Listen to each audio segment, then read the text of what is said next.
Under the General tab is a row for MWFRS analysis method. MWFRS stands for Main Wind Force Resistance System. By clicking this button, you will be taken to this window.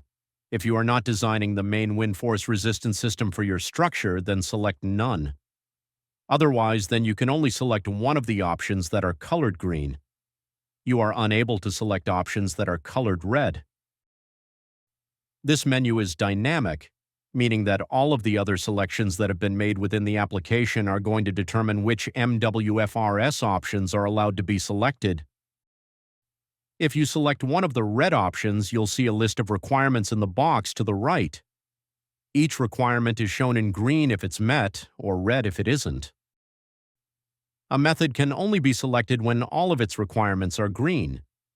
If no method is fully green, look for the one with the fewest red items and adjust your inputs to satisfy those requirements. You can also hover over each method to see a tip explaining its approach. Once you've chosen a method, simply select it and save your results. One final tip: if you don't currently have the General tab selected, then you can also select the MWFRS in the top right corner.